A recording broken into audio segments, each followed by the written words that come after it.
Let's get to the big story that we're covering this morning, which is the rising violence in the East Bay. A KRON4 security guard was shot and killed in Oakland, one of many killings that continue to happen. Yeah, we talked about one happening just this very weekend.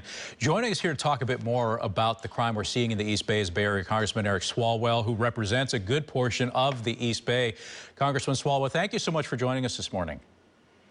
Good morning, and I want to express my condolences to the KRON and Next Star team for the loss of Kevin Nishida, who started his career as a police officer in our district as a Hayward police officer. And so we mourn him, we honor his heroism, and we wish his family peace, and we hope that his killer very soon will meet justice. We talk about what is really going on in Oakland, okay? And they've had so many murders. And when a news crew is hit, we are there, as you know, to cover the violence, to bring attention to the problem, because that's how solutions happen. So if we can't be safe doing our jobs, and Kevin was protecting our crews, then the problem doesn't go away, but it gets no coverage, and then it gets no solution. Worse, yeah. This is a horrible cycle that won't stop.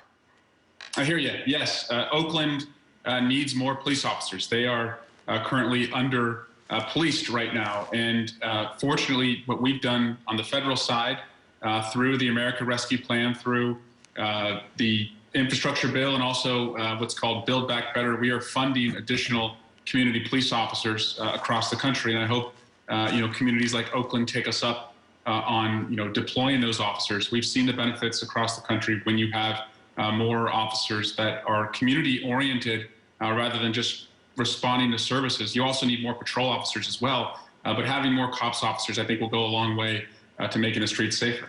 What else can you do, though? Because this is, in this case, it's a crime motivated by a camera. I mean, which is robbery. They want to take stuff, steal stuff, sell stuff. I mean, what else can you do to get to crimes that are motivated by somebody wanting money?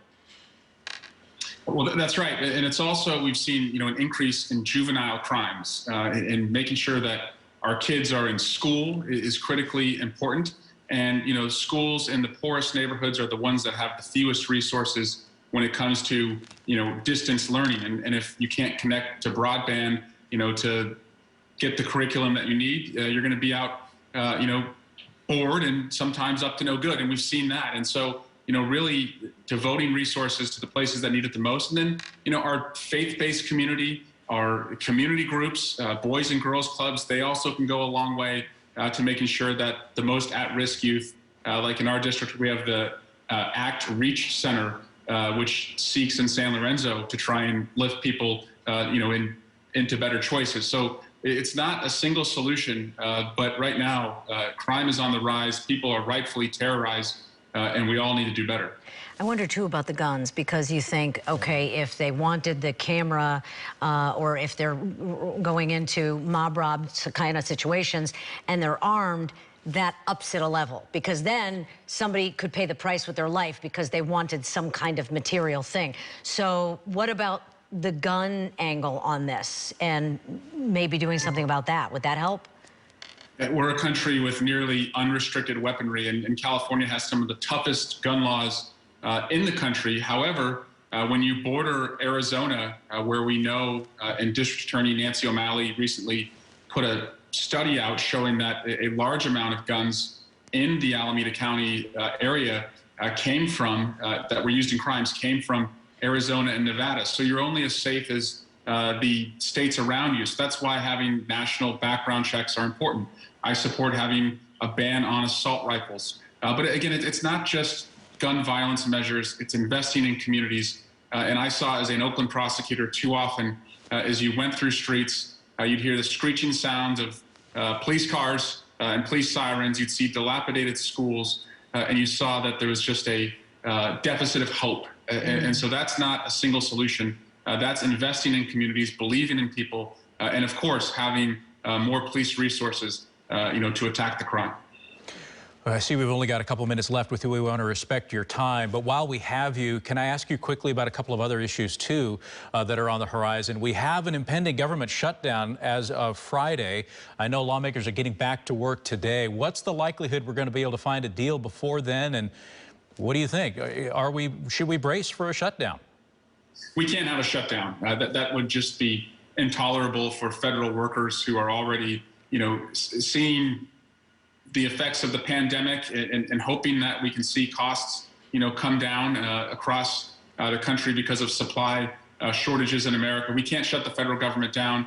Democrats will offer a budget that extends funding. Republicans should take that deal because the worst time, to shut down the government for anyone, of course, would be during the Hanukkah and Christmas holidays that are coming up. So I'm confident that we'll find a way to do that. And then hopefully the Senate will pass the Build Back Better agenda that extends benefits that lower costs for health care, for child care, for education, and really will address some of the rising costs we're seeing across the country. Well, so you say we can't afford a shutdown. What about a lockdown?